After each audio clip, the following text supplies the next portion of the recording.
Araw ng kasal na lamang ang hinihintay ni Jasmine at Javen at dahil malapit na silang ikasal, gumawa ng isang bride's party ang kanyang kapatid na si Jelly. Isang napakasayang gabi nun dahil naroon ng lahat ng kaibigan pati na ang kanyang mga pinsan. Dahil kapatid niya, nagtiwala si Jasmine. Ngunit isa palang bangungot ang mangyayari sa kanya. Dahil sa gamot na inihalo sa inumin, bigla na lamang siyang nawala sa sarili. Hindi niya alam kung anong nangyayari dahil parang nagdideliryo na siya. Hanggang magising siya isang umaga na nawala na ang pagiging berhen niya at nakuha iyon ng hindi niya kakilala. Tanging naaalala niya ay may tumabi sa kanyang lalaki. Tanging amoy ng pabango at tattoo nito sa braso ang tanging niyang naaalala. Wala nang kasal, Jasmine. Napakalandi mo. Iyon ang katagang binitiwan ni Javen bago siya tinalikuran at ang kapatid na sana'y magtatanggol, tinalikuran din siya. Maging ang mga magulang niya, kinamuhian siya na parang isa siyang napakaruming babae. Umalis siya para sandaling makapagpahinga sa lahat ng sakit na nararanasan.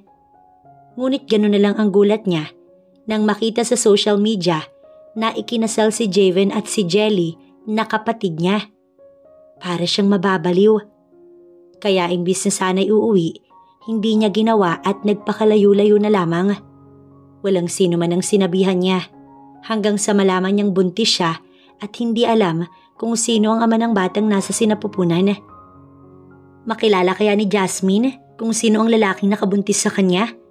O magiging palaisipan na lang lahat ng iyon?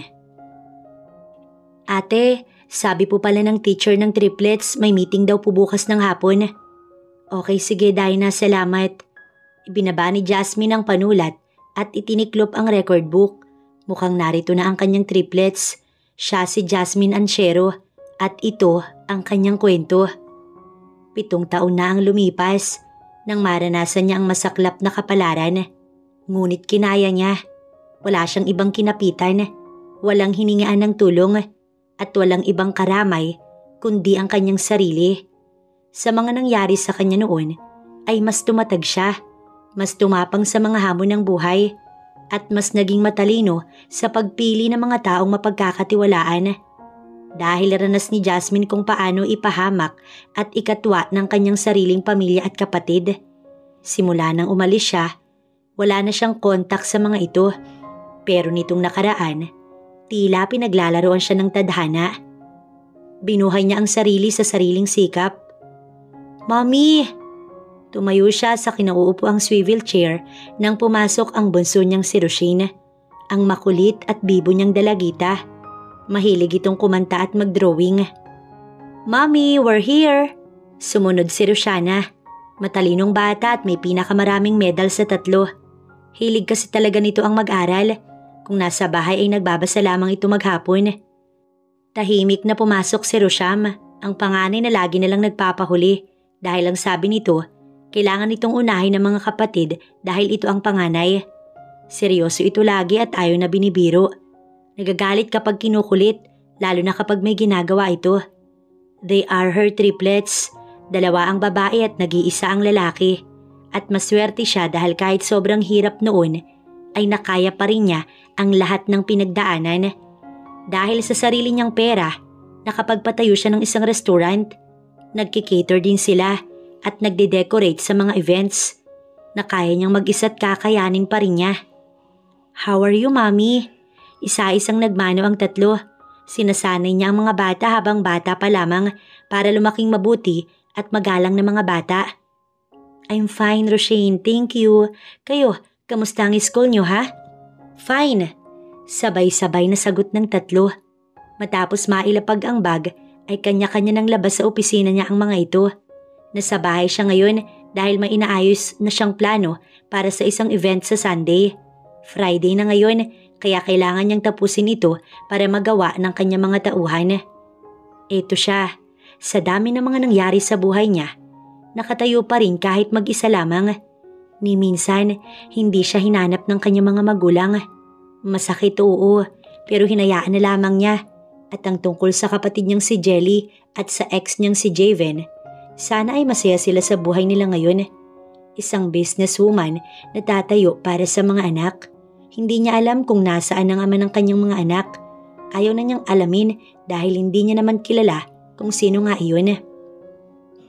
Ang pinakamahalaga lang sa kanya ngayon, mabigyan niya ng magandang buhay ang kanyang mga anak. Ate, nandito na po si Victoria. Lumabas siya ng silid nang sumilip si Dinah sa pintuan ng silid kung nasaan siya. Talagang hinihintay niya ang babae na pinagkakatiwalaan niya pagdating sa catering. Ma'am, nag-email po yung mag-asawang Vask. Hindi raw po matutuloy ang okasyon. Pinapakancel na po nila. But why? Namatay raw po kasi yung anak nila.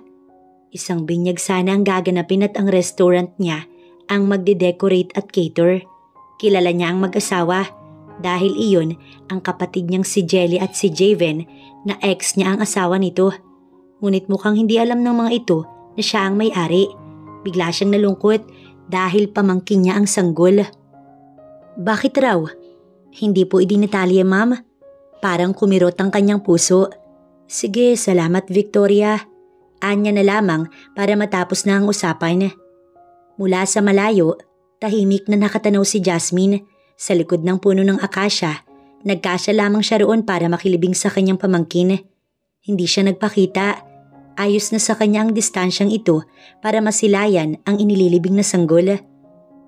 Habang pinagmamasdan ng kanyang kapatid na umiiyak at yakap si Javen, hindi niya maiwasang maluha. Kahit naman ano pa ang ginawa ni Jelly, sa huli ay kapatid pa rin naman niya ito. Hagulgol ang maririnig mula sa malayo. Kita rin niya ang kanyang mami and daddy na umiiyak. Nakasubsob ang mami niya sa dibdib ng ama niya habang patuloy sa pagtangis. Hindi niya alam kung anong nangyari dahil 1 buwan na ang baby nang ito ay mamatay. Ayaw niyang isipin pero siguro ganti ito ng langit para sa kanya. Ngunit hindi naman sana sa sanggol, sana kay Javen na lang nangyari. Biglang tumingin ang ina niya sa dako niya kaya agad siyang nagtago sa likod ng puno. Ayaw na niyang magpakita pa kung sakali dahil sa sakit na idinulot ng pamilya niya sa kanya. Makalipas ng 1 minuto, muli siyang sumilip. Patapos na ang misa kaya nag-sign of the cross na si Jasmine bago siya umalis ron. Pinahid na rin niya ang luha bago inayos ang suot na salamin. Sana sa mga darating na panahon, malaman ng kapatid niya ang salitang karma. Pagsakay niya sa Montero Sport na dala niya, pinaharurot niya iyon. May daraanan pa kasi siya.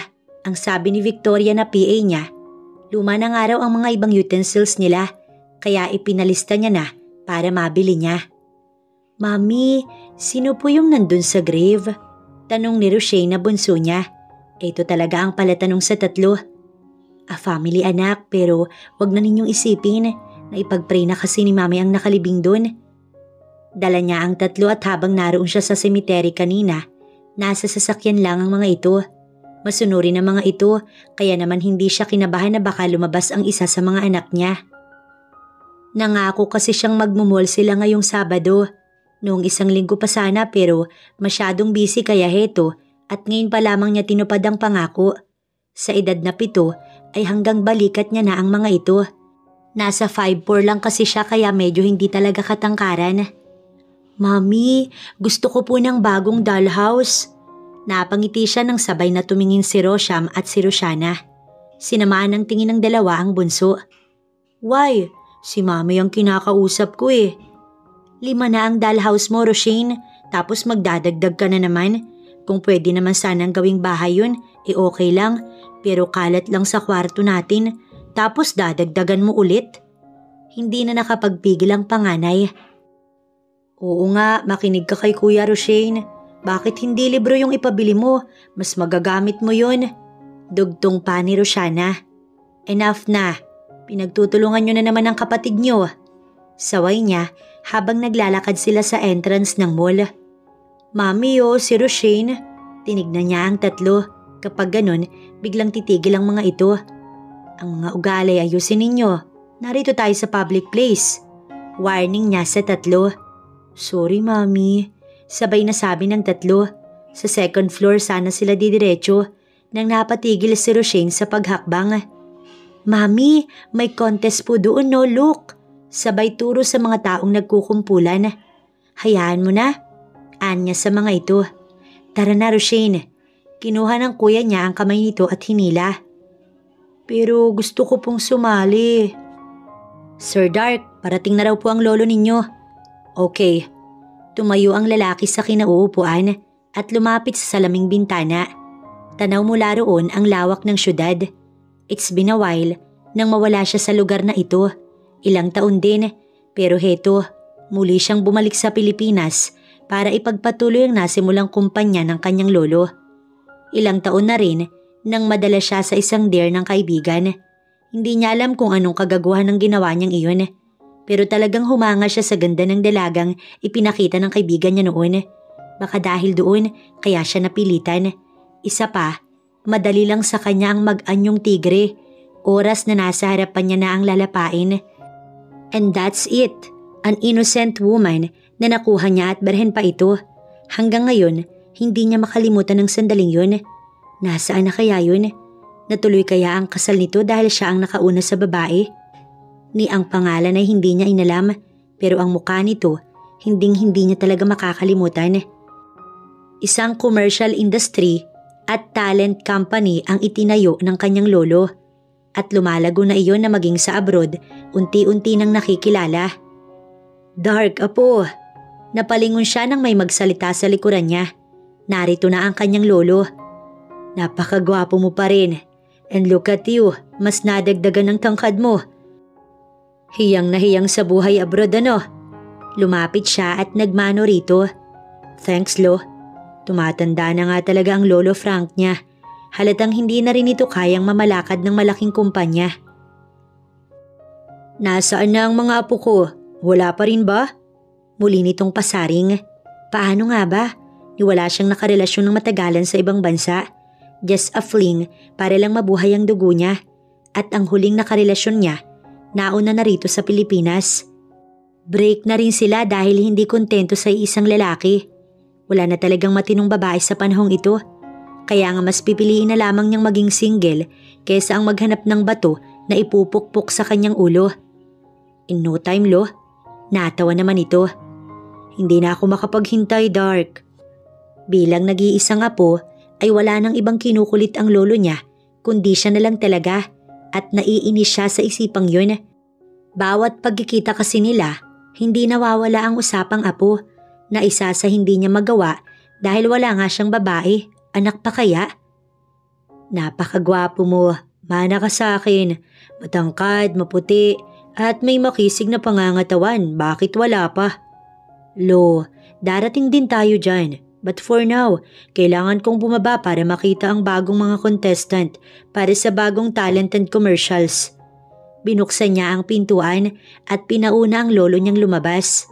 Okay, sige. Mamaya na lang. Parang wala talagang katapusan ng pangulit nito. Ma'am, 4 lang ang nakarating. Paano po yan?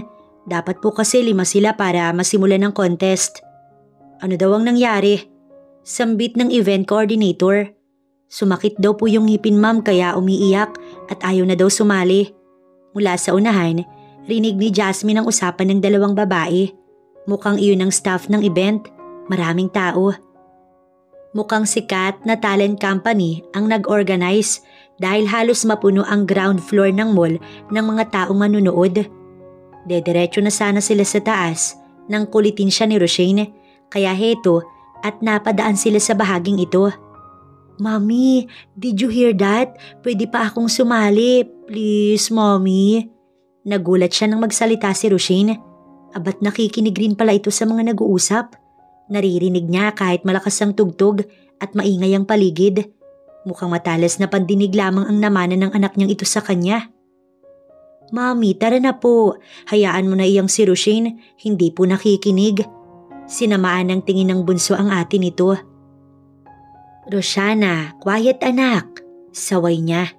Tahimik naman si Rosham habang nakatuon sa unahan ng mga mata. Tara na anak, sa susunod na lang. Kinuha niya ang kamay ng 2 niyang anak at humakbang paalis. Tinignan din niya ang panganay kung nakasunod ba.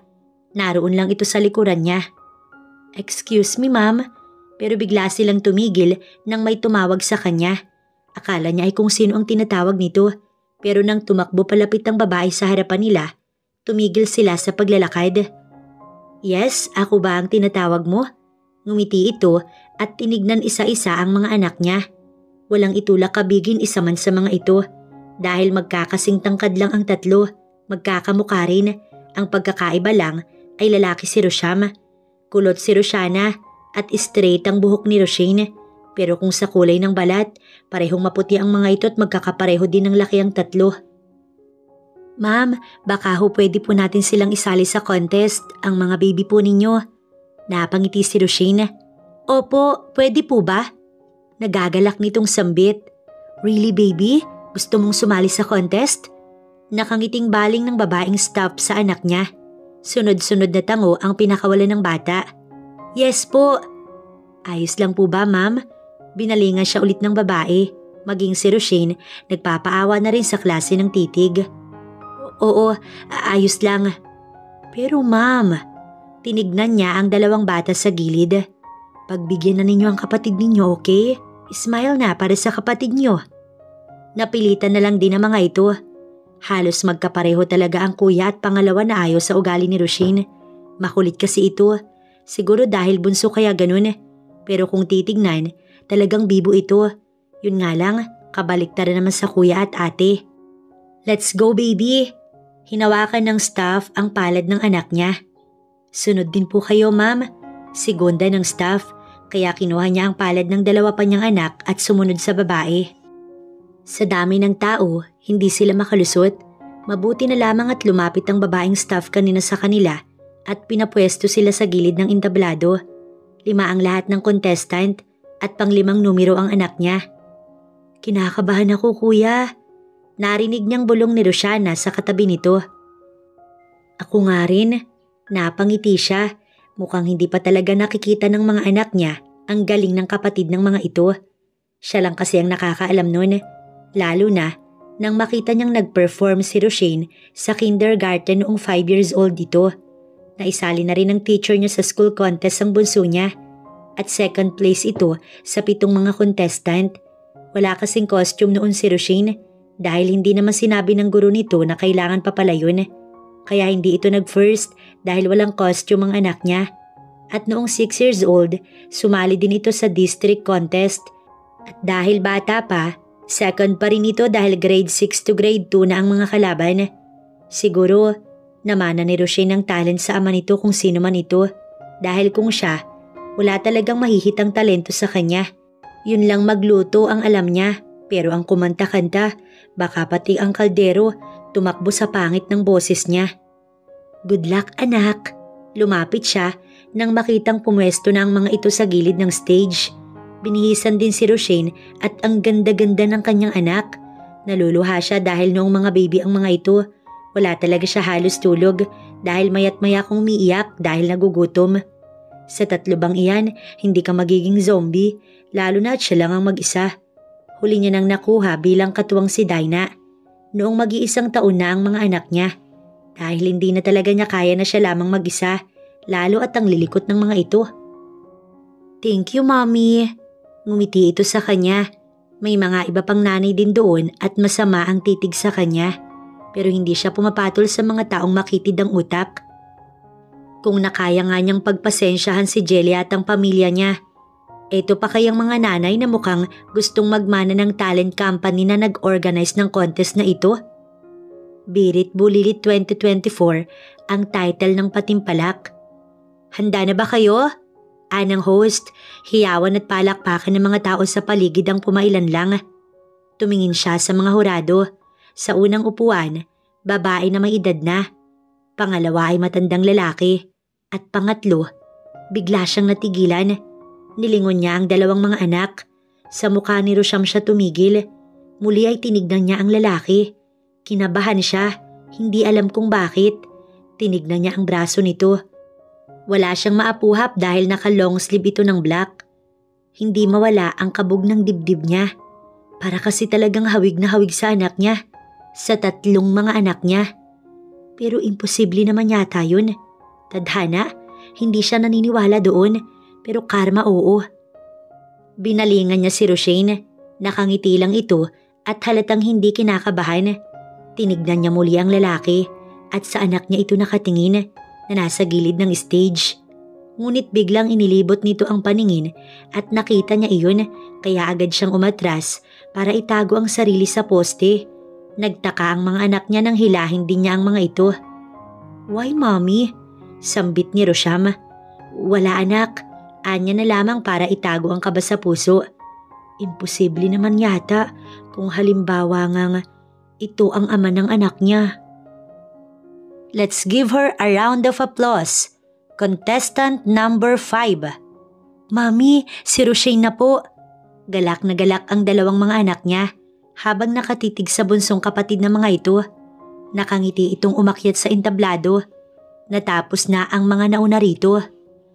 Ang contestant number 1 na sumayaw ng Hawaiian dance. Ang contestant number 2 na nag-declaimed naman. Contestant number 3 na kumanta.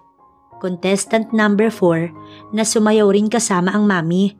Sa edad ng mga bata ay si Roshane lamang ang pinakabata dahil 8 to 12 na ang mga nauna.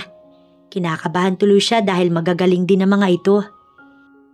Nag-uusap-usap na ang mga judges, ngunit ang lalaki na nakaupo sa ikatlong upuan mula sa kaliwa, hindi man lang naaalis ang tingin kay Roshane.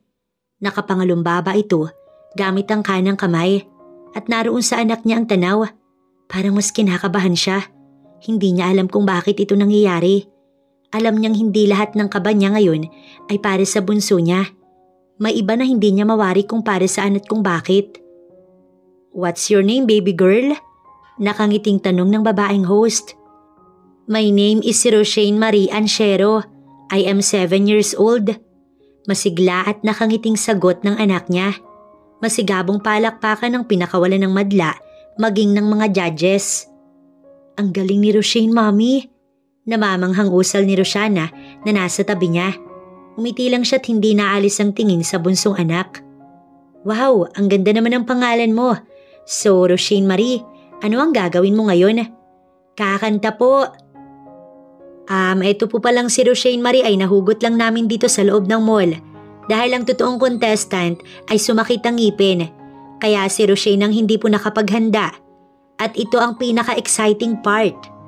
Muling humiyaw ang mga tao at malakas na palakpakan ng pumuno sa ground floor. Ilang ina, sobrang proud siya dahil may ganito siyang anak na talented. Lahat naman ng triplets niya kaya blessed talaga siya. Another round of applause to Roshane Marie Anchero. Bumaba ang host nang tumugtog ang music. Isang masigabong palakpakan ang sumabay sa pag-awit ng kanyang anak. Nakatitig si Roshane sa mga hurado na talaga namang kinabibiliban niya.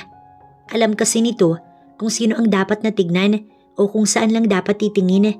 Sa tuwing kakanta ang anak niya, may dala rin yung aksyon. Minsan itataas ang kamay o hahakbang. Naluluha siya dahil sa galing ng anak niya. Kahit hindi ito nakapag-practice, ay halatang alam na alam ang bawat kumpas at ritmo ng musika. Pinasadahan niya ang mga judges at abala na ang mga ito sa pagsusulat. Ngunit ang lalaking kanina pa niya binabantayan ay seryoso lamang itong nakatingin sa batang kumakanta.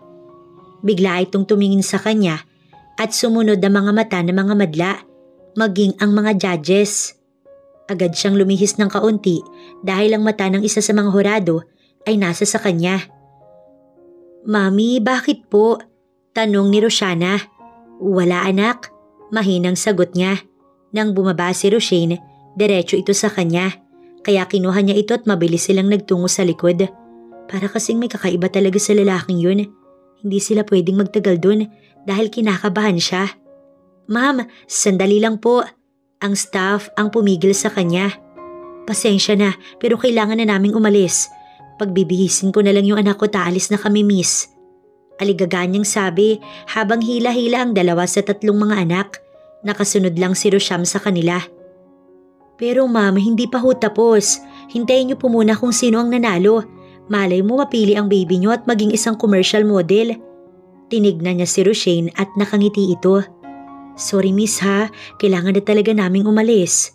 Aniya bago nagtungo sa likod para bihisan ng anak niya. Narinig pa niya ang hatol mula sa labas, ngunit hindi siya interesado. "Mami, baka po manalo si..." "Hindi, kailangan na nating umalis mga anak, tara na." Ma'am, saglit lang po. Gusto po kayo makausap ni Sir Dark. Natigilan siya. Para kasing narinig niya na ang pangalang yun. Hindi, aalis na kami. Pasensya na talaga, miss. Nang mabihisan ng bunso niya, hinatak niya na ang mga ito palabas ng dressing room. Kailangan na nilang umalis. Hindi niya alam kung bakit, pero talagang kinakabahan siya na parang may mangyayaring hindi maganda. Find them! Matigas na utos niya sa tauhan. Yes, sir. Right away, sir. Aligagang tumalikod ang babae. Hindi na rin ito lumingon matapos maisara ang pintuan ng kanyang opisina. Sinabi niya na huwag paaalisin ang bata, pero hindi man lang napigilan ng mga staff niya. Anong kwenta ng mga tauhan niya kung iisang bata at ina nito hindi man lang nila napigilang umalis? Kanina, habang tinitignan niya ang bata, nakikita talaga niya ang sarili sa batang iyon, in female version of him. Maging ang lolo niya, napansin din yun. Kaya nga nagtanong ito kung may nakarelasyon ba siya bago siya umalis ng bansa. Wala siyang sagot dahil ni isa, wala siyang nakarelasyon. Maliban nung gabi sa hotel, kung saan nakatabi niya ang isang babaeng ikakasal. Maliban sa babaeng yun ay wala na. Kaya nga hinanap niya ang ina ng bata kanina. Dahil oras na makita niya ang mukha nito, makikilala niya at sigurado siya doon. Ni minsan, hindi nawaglit sa isipan niya ang sandaling yun. Ni minsan sa buhay niya. Nakita mo ba, apo? Pumasok ang lolo niya sa opisina, kaya mula sa sofa, lumipat siya sa kanyang swivel chair. No, lolo. Hindi ko na nakita. Mukhang umalis sila nang hindi pa tapos ang announcement ng mga nanalo. Napakagaling na bata at nangihinayang siya dahil ito ang champion. Isa pa, may kakaiba talaga sa batang babaeng iyon ni ang buong pangalan at apelyido hindi niya kinalimutan. Sayang, napakabibong bata at napakagaling din. Kagaya mo noong 7 years old ka. Tama, ganun nga siya noong bata. Pero iba na ngayon. Ano nga ulit ang pangalan ng batang iyon? Naupo ito sa sofa at ibinaba ang bakal na tungkod sa gilid ng kinauupuan nito. Roshane Marie Anchero. Teka, parang narinig ko na ang apelyidong Anchero. Tumahimik siya at mula sa laptop, hinanap ang mga apelyidong Anchero. Ngunit nakailang pindot na siya sa kanyang laptop nang wala man lang siyang makitang Anchero. Maliban sa Jelly Anchero Vasque, tinignan niya ang FB account nito. Hindi ito yung babaeng hinahanap niya at may asawa na rin ito. Mukhang namatayan pa dahil Kendall ang profile picture nito. Naghanap siya ng mga friend nitong Anchero. Ngunit hindi naman iyon ang muka na kanyang hinahanap. Hanggang itiniklop niya ang laptop dahil naiinis na siya. Matapos nilang mag-usap ng lolo niya, nagpaalam na itong uuwi na. Sumasakit daw kasi ang ulo nito sa pag-iisip. Siguro dala ng katandaan, kaya malimit na itong nagkaka-headache. Inihatid niya sa labas ng mall ang matanda. Hindi siya umalis hanggat hindi umuusad ang kotseng sinasakyan nito. Nang sumara ang bintana, nginitian pa niya ito ng pilit. Sir, mukhang wala na po sa mall ang bata at ang nanay nito. Naikuyom niya ang kamao at madiing pinakatitigan ng staff. Lumayas ka sa harap ko, bago pa magdilim ang paningin ko. Pigil na sambit niya dahil sa inis. Sa dami ng mga tauhan sa event na yun, wala man lang nakapigil ni isa sa mag-ina. Yes po, opo. Pagtalikod nito, saktong may nabangga itong batang lalaki. Hahakbang na sana ang babaeng tauhan nang ito ay matigilan. Palabas na sana ng entrance ang bata. Sir, yung bata po, yun po yung isa sa triplets. Anong pinagsasasabi ng babaeng to? Ano? Batang babae yung hinahanap natin dito, hindi batang lalaki. Are you stupid? Hindi sir, 3 po ang mga bata at iyong sumali sa contest ay isa sa mga ito at iyong dumaan sa gilid ninyo ay isa din sa 3. Natigilan ng lalaki. Ayun si Kuya Rosham, Mami. Sabay na sambit ng 2 niyang anak na babae. Akala niya kasi nakasunod lang si Rosham sa likod niya. Yun pala ay wala na. Babalikan niya sana sa loob ng mall nang makita ng mga kapatid nito na palapit na ang kanyang panganay. Doon lang napawi ang kaba at takot niya. Mabilis itong lumapit kaya nayakap niya ng mahigpit. Anak naman, saan ka ba galing? Bakit hindi ka sumunod sa likuran ko? Maluhaluhang tanong niya. Mami, hinintay ko po kung sino ang winner. And guess what, ma'am? Si Roshane Marie Anchero ang champion. Ngayon lamang niya nakitang sumigaw ang panganay at halatang proud na proud ito sa bunsong kapatid. Really, kuya? Wow, ang galing-galing mo pala, Roshane.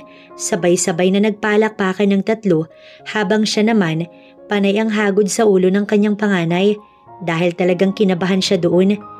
Akala niya ay nawala na ito, yun pala ay naghintay lamang ng winner. Tara na, sa ibang mall na lang tayo pumunta. Tumingin sa kanya ang mga bata. Nagtatanong ang mga mata ng mga ito. Don't look at me like that. Lilipat ba tayo ng mall or uuwi na lang tayo? Lilipat po ng mall.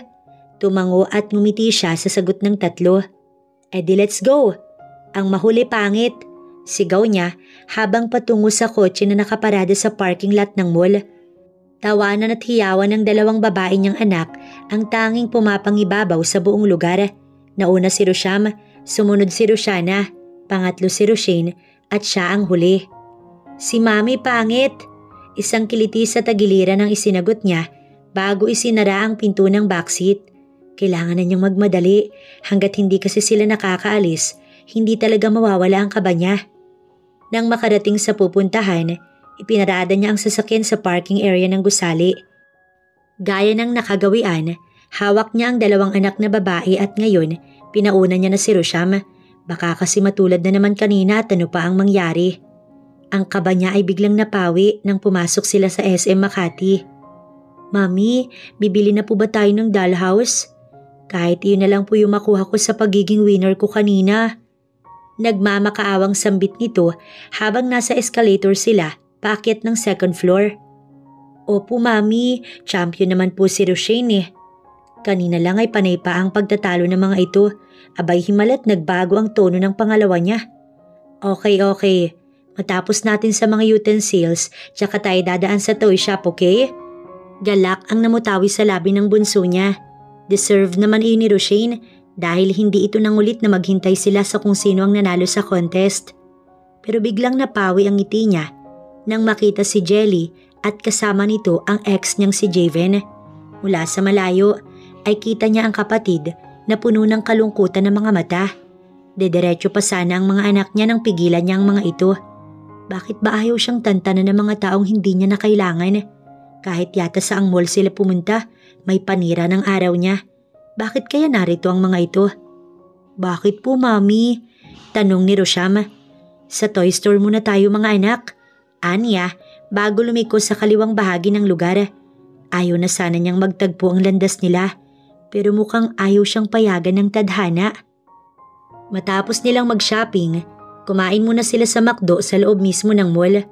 Mukhang ginutom ang tatlong mga bata dahil sa paroon at paritong pag-ikot. Pasalamat na lang talaga siya at hindi nag-cross ang landas nila ng kanyang kapatid. Ayaw niyang magpakita hanggat hindi siya hinahanap ng ama at ina niya. Ilang taon na pero kahit hanapin siya, hindi man lang magawa ng kanyang mga magulang. Sabagay kahit noon pa man, mas pinapabura ng mga magulang niya si Jelly dahil ito raw ang bunso. Hindi naman yata tamang ganun ang trato. Dapat ay patas lamang. Kaya nang lumabas ang tatlong mga anak niya, patas ang pagtrato niya dahil iniiwasan niyang magkaroon ng favoritism na ayaw niya.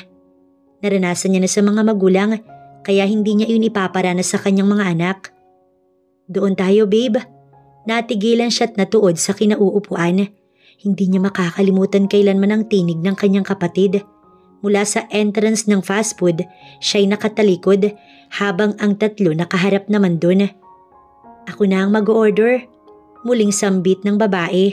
Sige, bilisan mo. Naikuyom niya ang kamao. Parang kung sino kasi kung umasta ang hayop niyang ex. Sige. Nakatingin lang sa kanya ang tatlong mga bata. Tila may napapansin sa kanya. Sa likuran niya pumesto si Javen. Ramdam niya iyon, kaya pinipilit niyang wag lumingon o magsalita man lang. Inayos niya ang kinainan nilang mag-iina, tsaka siya sumenyas na tumayo na ang mga ito. Sumunod naman ang tatlo. Nakatalikod si Jelly at pumipila sa counter, kaya pagkakataon iyon para lumabas na sila. Dire-diretso lang ang lakad niya, nang biglang masagi ni Roshana ang paa ng lalaking nakaupo. What the? Are you blind or what? Bulalas nito. Narinig niya ang pagsigaw ng lalaki. Sorry po, sir. Sorry? Tinapakan mo nga yung paa ko. Bulag ka bang bata ka? Tumindi na ang inis niya. Pinipigilan pa sana ni Jasmine ngunit nang muli nitong sigawan si Rosiana ay nag-igting ang bagang niya. Nagsorry na ang bata. Kaya bakit kailangan mong sigawan? Nanlalaki ang mga mata nito at agad na tumayo nang siya ay makita. Maging si Jelly ay napalingon din sa kanilang dako. Ate, usal nito. Napakawalang kwenta mong tao. Sa ilang taong hindi tayo nagkita dapat nagbago ka na. Pero mukhang lumala pa yung ugaling kalye mo. Basta anak ang pinag-uusapan, kaya niyang makipag-away. Hindi pwedeng tumunganga siya lalo na't nasigawan nito ang isa sa mga anak niya. Ano? Mga anak mo sila? Nanlalaki pa rin ang mga mata nitong bumaling sa mga bata. Subukan mo magsalita ulit ng hindi maganda. Pipihitin ko yung leeg mo. Nagngangalit ang mga ngipin ni Jasmine at bumalik ang galit niya sa mga taong ito. Mas lalo na sa kapatid niyang natulala habang pinagmamasdan siya. Hindi yata makapaniwalang napakaganda niya. Gayong losyang na ito at makapal pa ang eyebag sa magkabilang mga mata. Nagkaanak ka pala sa lalaki mo, no? Grabe, makati ka talaga. Ngunit bago pa nito natapos ang sasabihin, inambahan niya na ito. Malandi pala ha? Anya, bago hinawakan ng mga kamay ng mga bata at lumabas ng fast food. Narinig niya ang paghiyaw nito sa sakit dahil dumugo ang uso ni Javen. Buti nga sa buwisit na yun. Tinignan niya ang tatlo at tahimik lang ang mga ito na nakasunod sa kanya. Habang si Rosham natatawa na naglalakad sa unahan. Ate, hindi niya nilingon si Jelly kahit tinatawag siya nito. Para ano pa? Mami, kilala niyo po ba iyong guy? Nang makapasok sa sasakyan ng mga anak niya ay nagtanong si Rosiana. Niyakap niya ito dahil natakot kasi talaga ito kanina. Lumuha din ito pero pigil. Oo, sila ang mga tao na dapat hindi nilalapitan. Dahil badang lalaking yun. Huwag ka na umiyak. Nandito si Mami. Ipagtatanggol ko kayo kahit kanino. Pinahid niya ang luha ng bata at sabay-sabay na niyakap ang mga ito. Tsaka niya isinara ang pinto. Napakaraming nangyari ngayong araw. Na dapat ay masaya lang sila't nagsha-shopping. Pero dahil sa mga taong hindi kontento sa mga buhay nila, kaya't nagka-problema. Pero parang bigla siyang naawa kay Jelly.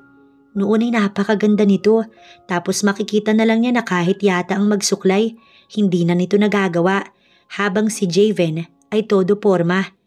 Pero bakit nga ba niya iniisip ang mga taong yun? Alam ni Jelly ang pinasok nito, kaya panindigan nito ang ginawang kalukuhan. Ate, may tumawag ho kanina. Habang nag-aayos na mga pinamili, pumasok si Dinah sa kusina. Nasa 25 pa lang ito't dalaga.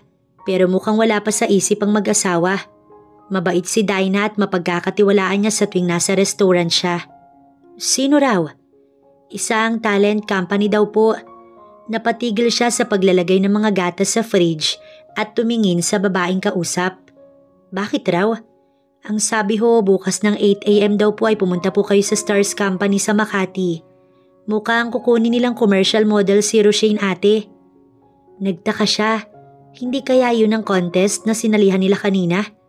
Tiyak magugustuhan ni Roshane kapag nalaman ito ang balita. Pero nagdadalawang isip din siya kung sino ang may-ari nun. Baka iyong mga judge. Pero imposible naman dahil kadalasan sa mga judge ay mga professional at galing sa kung saang lugar. Sige Dinah, sasabihin ko na lang kay Roshane mamaya. Tiyak matutuwa yun ate. Ngumiti siya at itinuloy ang ginagawa niya. Sana lang talaga ay tama itong gagawin niya. Baka kasi magkamali siya at magkagulo na naman ang buhay niya. Ngayon pa bang maayos na siya na walang ibang mga taong pasakit sa buhay niya? Matapos ng hapunan, kinausap ni Jasmine si Roshane na bunso niya. Sinabi niya ang tungkol sa balita at tama nga ang kanyang hinala. Hindi maipinta ang galak nito. Bukas na po mami. Tumango siya. Did you hear that kuya ate? Magiging child star na ako. Oo, narinig namin. Sabat ni Rosiana. Halatang inaantok na ang dalawa. 3 kama sa iisang silid. Kulay blue ang nasa gilid, gitna at sa kabilang gilid ay pink. Kanya-kanyang pikit ang tatlo kaya pinatay niya na ang ilaw at pinalitan ng lampshade. Good night mga anak. 2 babae na lang ang narinig niyang sumagot dahil mukhang tulog na si Rosham. Ngumiti siya bago isinara ang pintuan. Kinabukasan ay maagang naghanda si Jasmine. Iiwan niya muna si Roshana at Rosham kay Dinah dahil mahihirapan siya kapag dinala niya ang tatlo. Isa pa hindi naman sila magtatagal dun. Are you ready anak? Yes mommy. Nilingon niya ito sa likuran, nakapag-seatbelt na rin ito. Habang patungo si Jasmine at ang anak niya sa nasabing kumpanya, ay papasok na rin ng building si Dark. 8 a.m. sharp ang sabi ng tauhan niya. Sana nga ay tumupad sa usapan ng taong nais niyang makita. Dahil kung hindi, siya mismo ang pupunta sa bahay nito dahil alam na niya kung ano ang address ng mag-inang yun. Habang nasa sasakyan, hindi napapalis ang ngiti ng kanyang anak. Excited ito, sa kilos pa lang at mukha ng bata. Masaya siya dahil nakikita niyang desidido si Roshane sa nais. Kaya bilang mami, suportado niya ito. Yun nga lang hindi pa rin nawawala ang kaba sa kanyang dibdib. Hindi niya alam kung bakit siya kinakabahan. Gayong hindi naman niya kilala ang lalaking judge kahapon. Pero bakit seryoso ito at hindi man lang naaalis ang tingin sa anak niya? Dahil ba magaling ang bunso niya? O napansin na nitong magkahawig ito at ang bata? Hindi, hanggat wala siyang patunay, hindi siya basta-basta matatakot. Isa pa bakit naman siya matatakot at kakabahan? Imposible. Dahil kung halimbawa nga, bakit pa aabutin pa ng 7 taon bago ito magpakita? Abay dapat noon pa.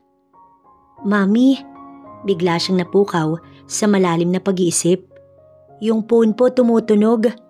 Mula sa gilid niya kung nasaan nakalagay ang sling bag ay kinapa niya iyon. Nang makuha ay saglit niyang tinitigan kung sino ang tumatawag. Si Victoria. Nangunot ang noo niya. Bago sinagot ang tawag nito, ikinabit niya ang wireless headphone sa kaliwang tenga. Yes, Victoria. Ma'am Jasmine, may problema po tayo. Halatang kabado ang boses nito. What is it? Kalmado niyang tanong. Ma'am, may mga tao po sa restaurant at ang sabi ho, mami at daddy niyo raw po. Doon napawi ang kaunting ngiti sa kanyang labi. Paalisin mo.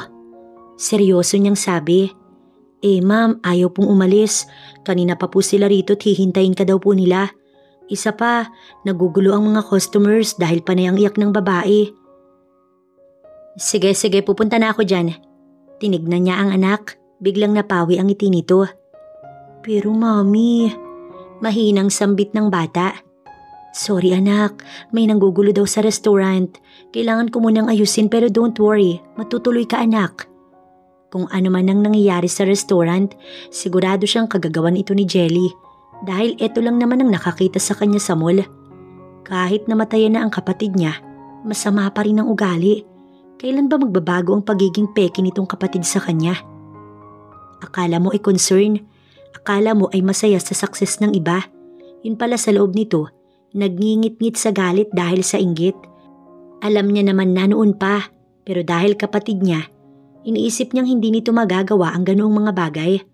Pero nang malaman niya na ikinasal si Javen at Jelly, doon na siya nag-isip at bumalik lahat ng mga masasamang sinabi nito patungkol sa ex niya. Siguro para hindi niya ituloy ang kasal.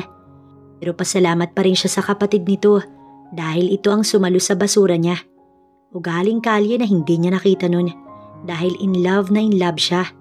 Pero ngayon, nasusuka siya sa isiping minsan niya nang minahal ang demonyong Javen na iyon.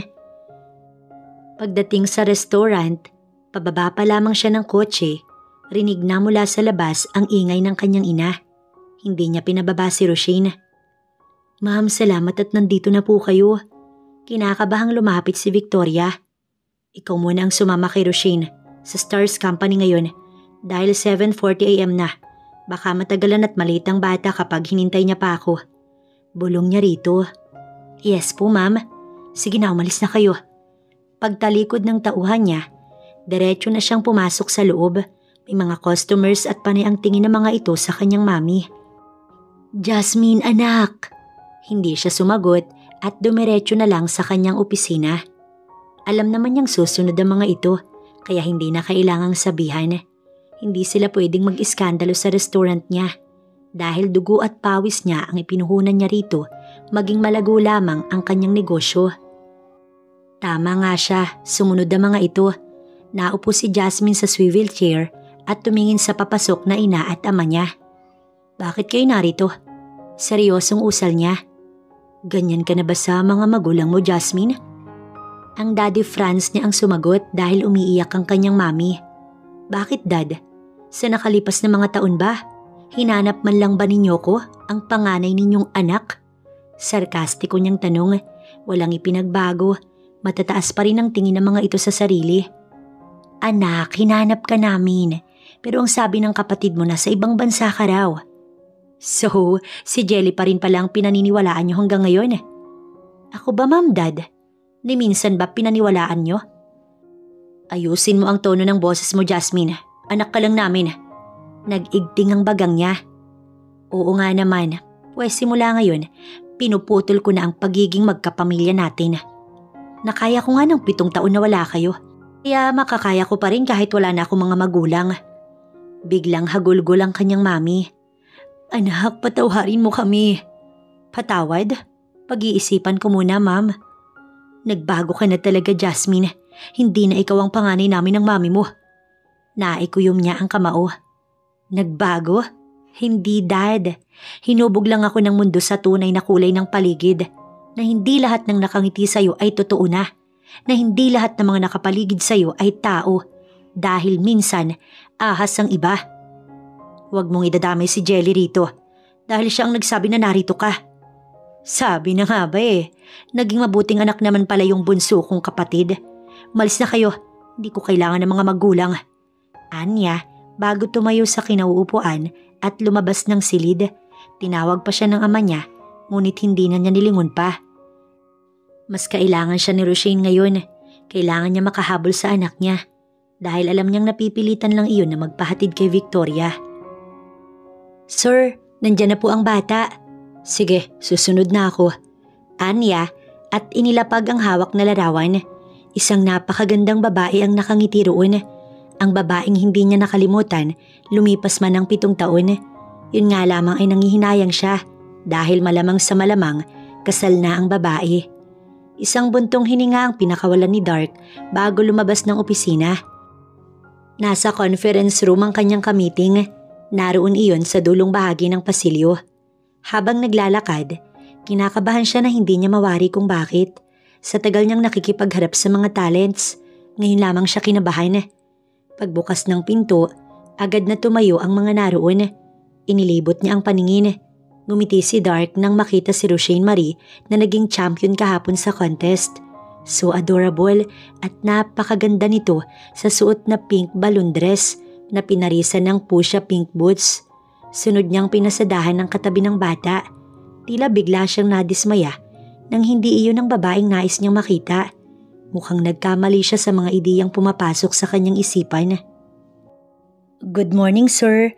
Pasensya na po't hindi nakasama ang mami ni Roshane Marie. Nagka-emergency po kasi. Parang bigla siyang nabuhayan ng loob. Ibig sabihin, hindi ito ang mami ng bata. Mukhang may pag-asa pa siya kahit kaunti. Oh, akala ko ikaw ang... No sir, bali, assistant po ako ni Ma'am Jasmine. Tila yata may kabog siyang naramdaman nang marinig ang pangalang binanggit ng babae. Parang pamilyar pero hindi naman niya malaman kung saan at kailan niya iyon narinig. Tinignan niyang muli ang bata. Parang wala ito sa mood. Malungkot ang mukha nito. Nang mapansin siyang nakatingin rito, nagyuko ito ng ulo. Are you okay, sweetie? What happened, ha? Lumapit siya at naupo sa tabi nito. Gusto ko po sanang kasama ang mami ko. Animoy kinurot ang puso niya dahil sa lungkot ng tinig ng bata. Don't worry, nandito naman ako. Ako nga pala si Dark Veckham and you are? Hindi siya sanay makipag-usap sa mga bata pero sa katabi ngayon talagang naeengganyo siyang ito'y kausapin. Ako po si Roshane Marie Anchero, sir. Mahina at halatang malungkot talaga ang bata. Just Tito Dark, sweetie. Sige nga. Ngumiti siya para ito'y mabuhayan. Tito Dark po. Ayan, smile ka na. Napakaganda mo kapag nakasmile ka. Ipinakita niya ang magandang pagngiti. Pinilit naman ng bata pero hindi talaga bukal sa loob nito. Tungkol sa bata ang kanyang agenda. Kung papayag ba ang magulang ng bata na kunin ito bilang isa sa mga talent ng kumpanya, scheduling at kung ano-ano pa. Pero hindi rin naman makapagdesisyon ng kasama ng bata dahil hindi naman daw kasi nito alam kung pumapayag na ba ang mami ni Roshin. Kaya nag-set siya ng meeting sa susunod na mga araw na kasama ang mami ng bata. Ayos lang ba na bumalik ka rito, sweetie? Tumango lang ito't hindi man lang umiti. Halatang kailangan talaga ng bata ang presensya ng mami. Ilang taon ka na pala? Palabas na sila ng silid nang tanungin niya ang bata. 7 years old po. Kinabahan siya na hindi niya alam kung bakit. Edad lang ng bata yun pero kumabog bigla ang dibdib niya. Anong nangyayari sa kanya? Muli sana siyang magtatanong nang biglang umiti si Roshane at may kung sinong tinatanaw sa unahan. Mami! Masiglang usal nito dahilan para mapalingon siya ron. Mami? Mautal-utal na wika niya. Namilog din ang mga mata niya dahil sa babaeng palapit sa kanila. Napakaganda nito at hindi halatang may 7 years old daughter. Suot ang isang pencil skirt at blouse na gray na walang manggas kaya kitang-kita ang malasatlang kutis nito. Mas dumagdag pa ang tangkad dahil sa istilitong nasa 4 inches ang taas. Nakalugay ang mahaba at straight nitong buhok na kulay ash blonde. Siya nga ayun, hindi siya maaaring magkamali. I'm sorry kung ngayon lang. Natigilan si Jasmine nang mamukhaan ng lalaki. Bigla ring naging abnormal ang tibok ng kanyang puso. Hindi niya ito inaasahan. Natamimi siya bigla ni hindi niya natapos ang sasabihin. Nagbawi rin ang mga mata dahil sa malagkit na titig ng lalaki sa kanya. Bakit ito narito? Akala niya judge lang ito tapos makikita niya rito. Hay, baritonong tinig nito ang pumukaw sa buo niyang sistema. Parang mas malakas pa yata ang tibok ng puso ni Jasmine kaysa sa mga sinasabi ng lalaki.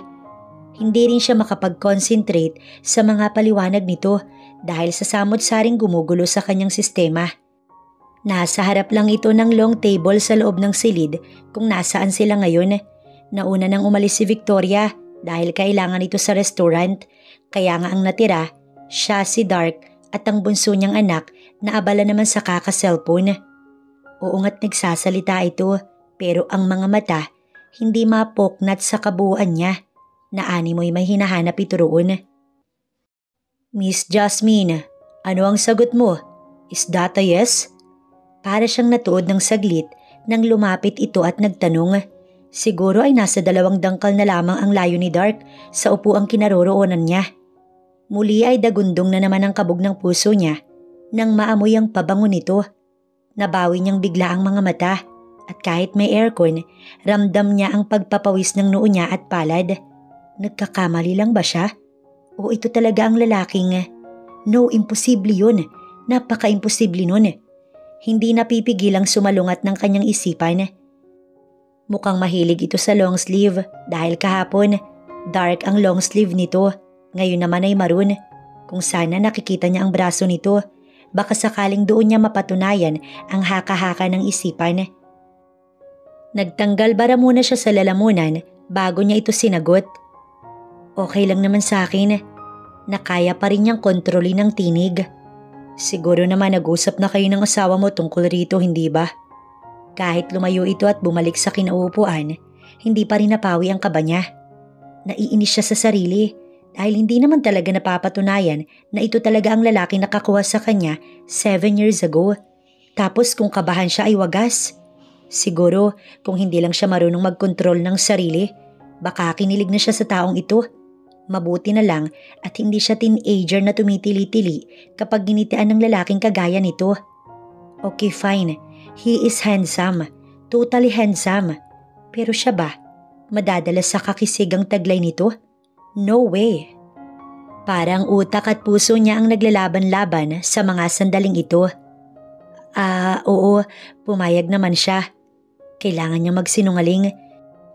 Sadyang hininaan niya ang tinig para hindi marinig o mapansin ni Roshane.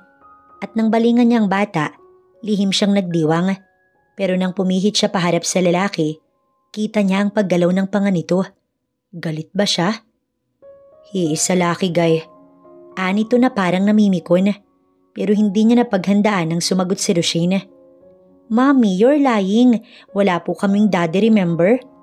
Parang napahiya siya sa sariling kasinungalingan at nang tignan niya si Dark ay bigla itong umisi na animoy may ibig sabihin. Ano yon, sweetie? Bumaling ito sa anak niya. We have no daddy, Tito Dark.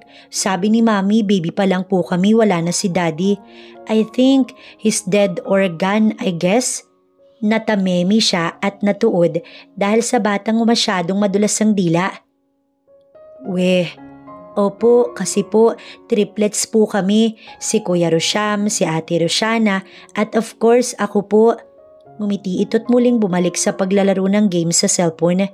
Seryosong mga mata ang nadatnan niya nang sulyapan niya ito. Biglang yuko ang tanging nagawa niya at hindi na nakapagsalita pa. Tuluyan ang natulala. Kailangan ba talagang ibuking ng sarili niyang anak? Hanggang makauwi, hindi talaga mapawi ang hiya niya dahil sa anak niya. Ayos na sana pero nasira ang kanyang diskarte.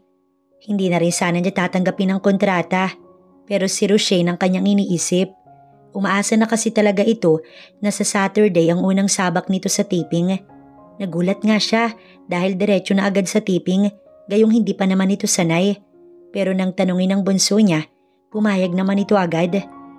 Mami, bakit po ganun si Tito Dark? Nilingon niya ang anak nang magtanong ito. Kakapasok lang nila ng bahay. Bakit? Kunot noong tanong niya rito. Mami, nandito na kayo. Natuon sa harapang mata niya. Si Roshana na patakbong lumapit sa kanya at nagmano. Kasunod si Rosham na hindi nagatubiling magsalita. Tahimik lang itong nagmano sa kanya. Why Roshane? Nang isa-isang mahalika ng noon ng dalawang bata, muli siyang nagtanong. Kasi kamukha po namin siya. Doon na siya natahimik, parang hindi niya yata maitatago sa bata ang mga nakikita nito. May lahing mapagmatsyag talaga, parang marites lang. Minsan, may mga nagiging magkamukha talaga bunso, pero hindi ibig sabihin ng magkamukha magkapamilya na. Imposible naman yun. Tumawa siya pero nang pasadahan siya nito, ay humakbang na siya para itago ang kaba sa puso. Habang papasok ng kwarto, nakita pa niyang nakasalampak sa sofa ang dalawang kambal habang abala sa mga aklat na hawak. Si Roshane ay nanonood ng TV at mukhang magpapatawag pa talaga sa kanya bago ito magbihis. Hinayaan na lang muna niya. Mamaya na lang niya asikasuhin ang mga ito. Pagod na ibinagsak ni Jasmine ang katawan sa kama.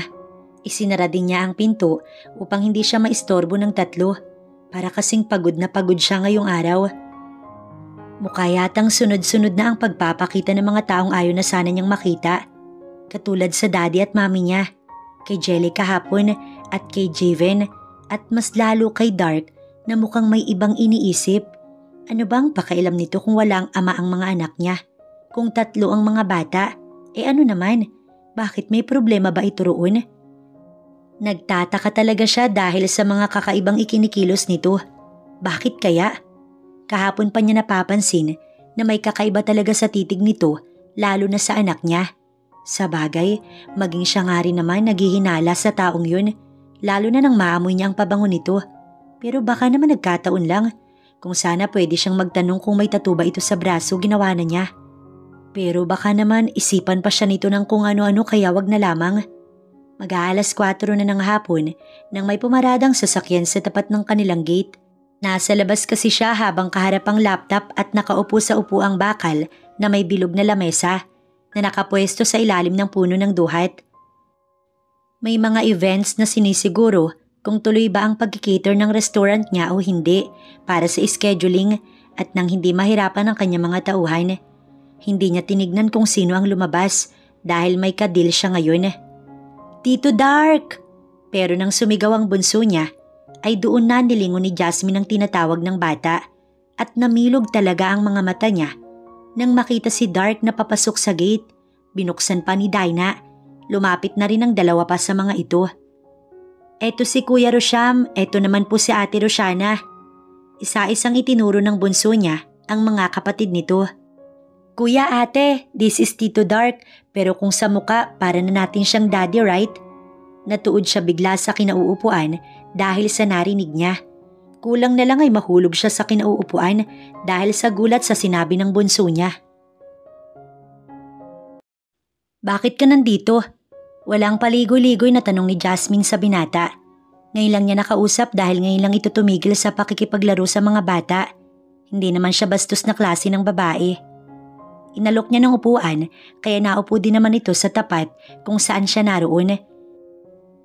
Nagpadala din siya ng juice and a slice of cake na pinagawa niya kay Dinah.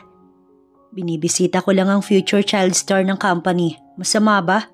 Seryoso nitong sambit. Natuon lang sa laptop ang mga mata niya. Hindi siya tumingin rito. Ayaw niyang subukan dahil baka dumagundong na naman ang puso niya gaya ng malimit na nangyayari. Ayaw niya iyon kaya iiwas siya sa mga mata nito na parang hinuhubaran siya sa tuwing tititig. Ate, ang gwapo ni Sir, bagay po kayo. Mula sa likuran, bumulong si Dinah kaya pumihit siya patungo sa dako nito at sinamaan ito ng tingin. Ang bibig mo, puntahan mo nga yung mga bata ron, ikaw talaga. Balik bulong niya. Oo at tumalikod naman ito pero may kasama pang tili, parang sinisilihan ng puwet. Pasensya na, ganun talaga yun. Pumihit siya pabalik at hindi sadyang natamaan ng mga mata niya ang mukha ng lalaki.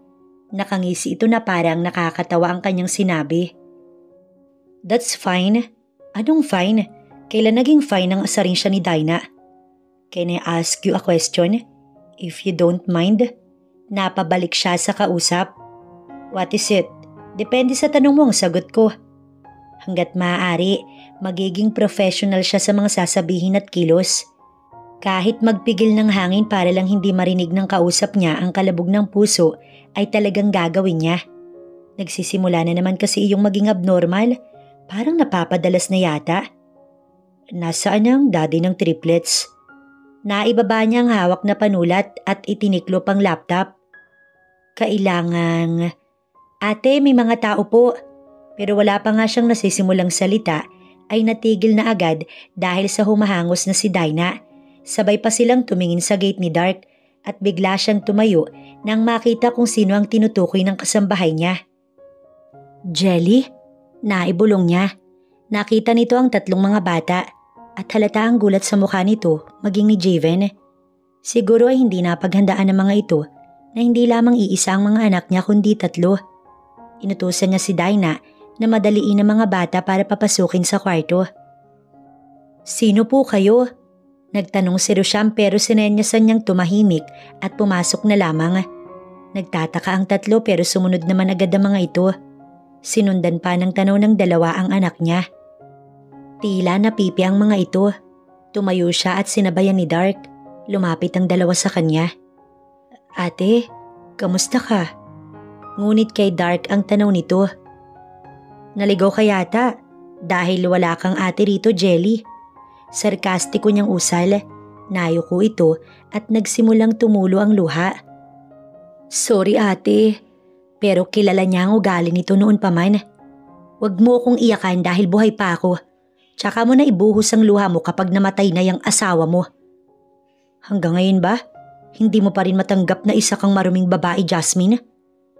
Ramdam niyang mas lumapit si Dark. Nasasamyo kasi niya ang male kulo nito. Watch your mouth, asshole. Sumabat na ito at tinaasahan niya iyon. Sino yan? Bago mo? Tumawa si Javen. Please babe, tama na. Mangiyak-ngiyak na pigil ni Jelly. Lumayas na kayo. Ayaw na sana niyang makipag-away. Tahimik na siya pero bakit narito ang mga ito? May mga anak ka na pala ate. Nasaan ang tatay ng mga bata? Parang kasing tigas ng bato ang pagmumuka ng kapatid niya. Ngumisi din si Javen nang wala siyang maisagot.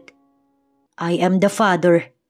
Baritonong tinig ni Dark na nagpatigil sa paghalakhak ng ex niya. Nagulat din maging si Jelly. Bakit ka pa nagtatanong, Jelly? Ate please, alam kong... Alis, kilalang kilala kita. Kilalang kilala na kita. Pero mas lumapit ito sa kanya. Nang biglang matumba ang kapatid niya na wala naman siyang ginagawa. Si Dark ang sumalo kay Jelly dahil malapit lang ito.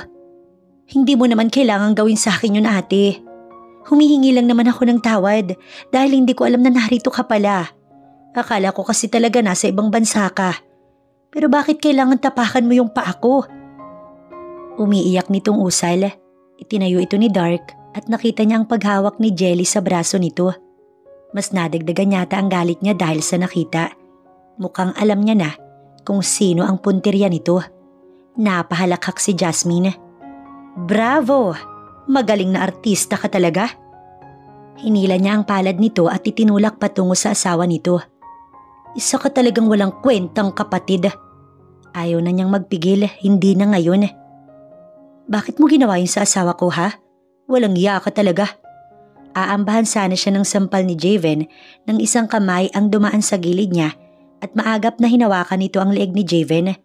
Dahan-dahan ang pagtaas ng paa nito sa lupa. Mas malaki kasi si Dark at mas matangkad kaysa sa asawa ng kapatid niya. Hayop ka, bitiwan mo ko. Sumunod naman ang binata at ibinagsak si Javen ng malakas sa bermuda. Huwag na ninyong hintayin na tumawag ako ng pulis para ipakaladkad kayong dalawa palabas. Tinignan ni Jelly si Dark. Mukhang type nito ang katabi niya. Kahit naman sino, malalawat per sight sa taong ito. Kaya para mas pumutok ang ugat ni Jelly, lumingkis siya bigla sa braso ni Dark. Tinignan siya nito kaya ngumiti siya. Sana lang ay naintindihan nito ang ibig niyang sabihin. Pagtayo ng ex niya, lumapit si Jelly rito at pinagpagan ng likuran nito. Pasensya na pero hindi ko hahayaang lumabas na naman ang makamandag mong mga salita, Jelly. Pinahid nito ang luha. Bakit ganyan ka sa akin? Gusto ko lang namang makipag-ayos sa'yo. Anito na parang gusto niyang tumawa ulit pero kanyang pinigilan. Sorry sis, alam ko na ang karakas mo. Sige bukas ang gate kaya pwede na kayong lumayas. Alam kong hindi mo siya asawa. Nagsisinungaling ka lang. Tumahimik ka na, Jelly. Tara na. Sabat ng lokong si Javen. Magsasalita pa sana siya. Pero natigil iyon nang bigla na lamang kabigin ni Dark ang panga niya at siniil bigla ng halik. Yes, we are. Anito nang pakawalan nito ang kanyang labi. Tara na. Hinila na lamang ni Javen ang asawa. Sumunod na lang din ito kahit napipilitan. Mommy, bakit po inaaway ka ng mga people? Who are they po ba? Buntong hininga ang tanging nagawa niya at inayos ang kumot ni Roshana. Yung babae si Tita Jelly niyo yun at yung lalaki na asawa ni Tita Jelly ay si Javen. He is my ex-boyfriend. Biglang napaupo si Rosham sa kama. So it means po na that Jelly, inagaw niya po sa inyo yung bad guy na si Javen. Ito ang ayaw niya sa tuwing nagsasabi siya sa mga bata. Marunong kasing mag-analyze ng mga bagay-bagay ayon sa mga nakikita. Kaya hanggat maaari ay nais niyang ilayo sa mga ganitong pangyayari ang tatlo dahil sa ugali ng mga ito. No, I mean, napabugas siya ng hangin. Oo pero mga anak tapos na yun, hayaan niyo na ha. Kaya po ba ikaw umalis sa inyo kasi sa Jelly na yun, Mami? Stop saying that, anak, at wag na ninyong isipin ang mga ganyang bagay. At bakit Jelly ang tawag mo? Dapat Tita Jelly, okay? Malambing niyang usal. No way, she's bad mom, kaya wala siyang karapatan na igalang. Rosham, stop that. Kahit ano pa ang ginawa ng tita niyo sa akin, sa amin lang yon. Pero kayong tatlo, be good to her, okay?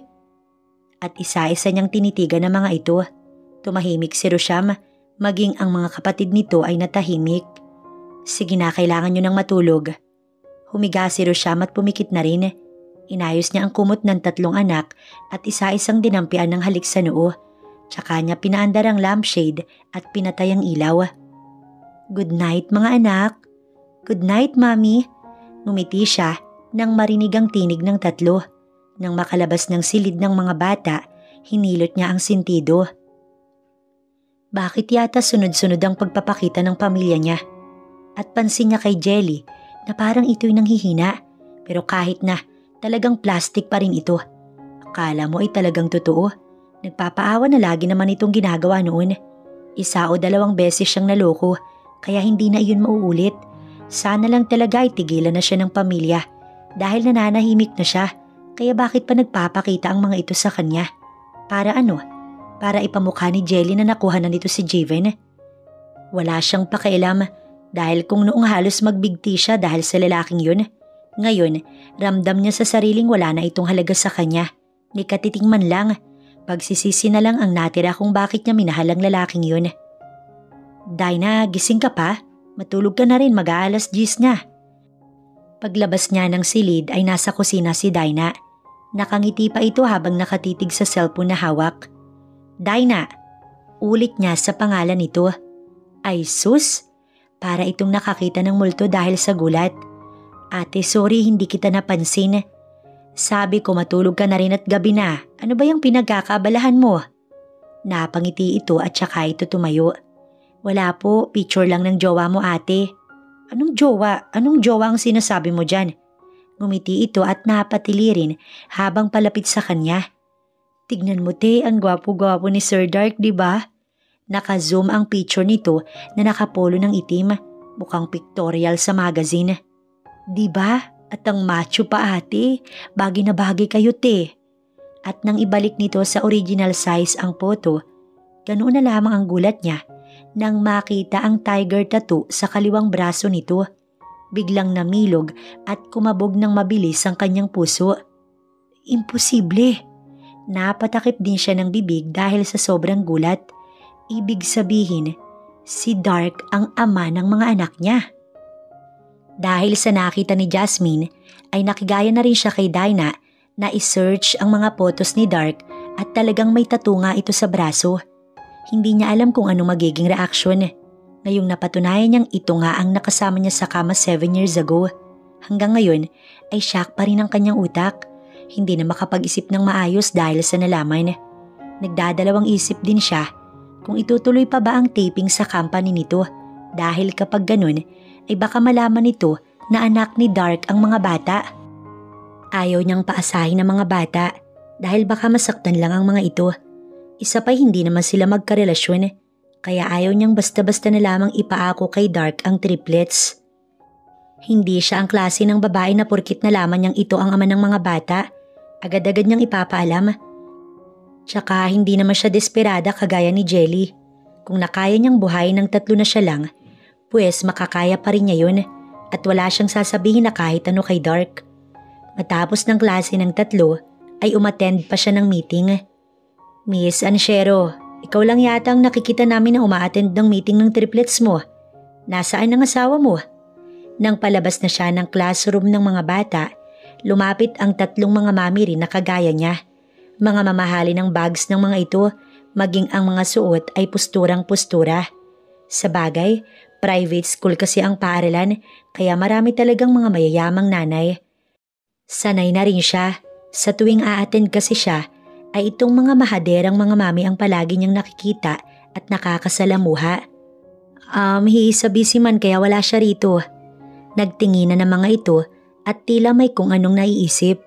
Umiti ang isa na nakadress ng pula, kulot ang buhok, sa kapal ng makeup kaya siguro gumanda. Really? Mukhang laging busy ang asawa mo at wala ng oras sa mga anak niyo. My husband is a lawyer. Pero may oras pa siya para sa anak namin. Katunayan, susunduin niya kami maya-maya. Also my husband. He's on his way now to pick me up and my daughter. Pareho pala tayong susunduin. How about you, Miss Anshero? Baka naman gusto mong makisabay sa amin. It's fine to us, really? Tumangutango ang 3 na animoy mga mabubuting mga asawa talaga ang meron sila. Pero wala naman siyang inggit na nararamdaman dahil sanay na rin siya sa mga ugali ng mga plastic na mga mami kagaya ng mga ito. Nasa kotse na ang 3 at palabas na rin siya ng gate ng school. No need, may sasakyan naman kami kaya it's fine. Thank you for your concern, mamis. Nang umiti siya ay tila nainis pa ang mga ito pero napilitan pa rin umiti ng hilaw. Sa mundong ito kailangan mo talaga makihalubilo kahit na mga peke ang kaharap mo. Ngumiti kahit sa loob mo ay naiinis ka. Makitawas sa kanila kahit na napipilitan ka. Dahil sa mundong ito, yun lang ang magagawa mo upang ipakita na hindi ka apektado sa mga pakialamerang mga tao kagaya ng 3 niyang kausap. Oh, narito na pala ang asawa ko. Daddy! Tumakbo ang anak ng isa sa mga kausap niya sa lalaking mataba na palapit sa kanila. Daddy's girl kasi yan. Wika ng babae sa kanya. Habang nakangiting sinusundan ng tingin ng anak nitong patungo sa palapit na lalaki. Nandyan na rin ang sundo namin ng anak ko. Sabay lang din pala sila ni Habi. So paano yan, Miss Sanchero? Mauuna na kami. Next time ipakilala mo rin sa amin ng asawa mo, okay? Ngumiti siya at sinundan ng tanawa mga ito na palapit sa mga asawa. Natatawa na lang siya sa isipang mga peke ang mga ito. Sus, hindi siya naiinggit dahil una sa lahat, hindi sila kainggit-inggit. Ngunit may biglang tumigil sa harap ng gate. Black Mamba. Tumigil ang mga babae, maging mga kasama ng mga ito. Hi sweetheart, late na ba ako? Parang gusto niyang matunaw sa kinatatayuan nang makita si Dark na lumabas sa driver's seat ng sasakyang iyon. Ha? Sakto lang. Napilitang sagot niya. Saglit niyang tinignan ang mga nanay na kausap niya kanina. Natulala ang mga ito at pagkurap na lamang ang tanging nagawa. Latest model yan bro. Sambit ng isang lalaki. Yeah, I think. Anito sa seryosong tinig. Parang libo-libong bultaheng electricity ang dumaloy sa mga ugat niya nang hawakan siya ni Dark sa braso at dampian siya nito ng mabilis na halik sa labi. Anong ginagawa nito? Ang mga bata. Anito't hindi na siya nakasagot, na kontento na lang sa pagtaas ng kamay upang ituro kung nasaan ang tatlo. Ang gwapo ng asawa niya. Oo. Namamalikmata ba ako ha? Narinig niya ang bulungang iyon mula sa likuran niya.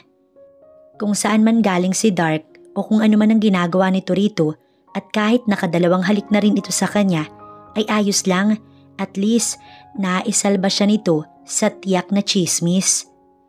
Imbis na sa kanya sumabay ang mga bata ay sa kotse ni Dark sumakay ang mga ito.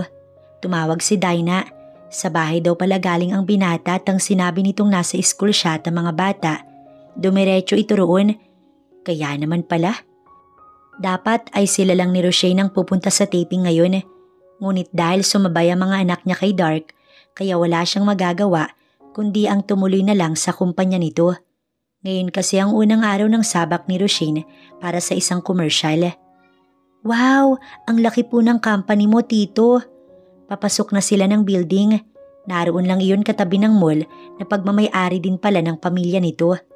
Narinig lang naman niya habang papasok silang apat sa gusali. Panay tanong kasi si Roshana sa lalaki. Paano niya ba ilalayo sa binata ang mga bata kung tila napapalapit na ang mga ito rito? Actually, this is not mine.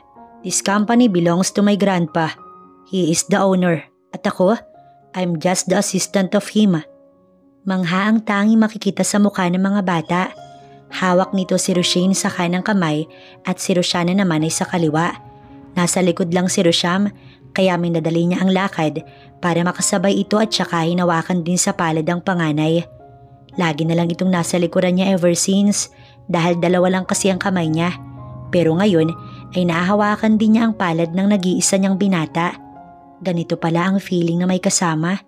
Hindi niya kasi iyon naramdaman simula nung una dahil siya lahat ang gumagawa. Para siyang nangangarap, ngunit hindi rin naman mapatotohanan. Kumirot ang puso niya. Mukhang siya lang kasi ang tanging nakakaalam na si Dark ang ama ng kanyang mga anak. Ayaw niyang magsalita dahil may kaunting hiya pa naman siya sa sarili. At isa pa, aksidente lang naman ang nangyari sa kanila sa hotel noon kung saan ginanap ang bride's party niya na nauwi sa isang kahihiyan.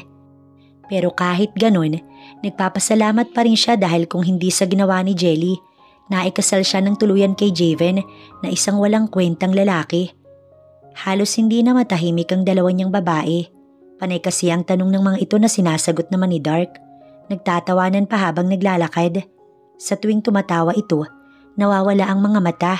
Ang gwapong nilalang, pero hindi na siya aasa. We're here. Anito at lumingon sa kanya at kay Rosham. Nginitian siya nito kaya binawi niya bigla ang mga mata. Para kasing nakakatunaw ang bawat ngiti ng taong ito. Ewan ba niya? Pero ang lakas kasi ng kabog ng puso niya sa tuwing magkakahulihan sila ng mga tingin. Siya na lang talaga itong umiiwas kahit naman pansin niya na parang nagpapasaring ito. Talaga naman, bakit ba asang-asa ka na naman, Jasmine?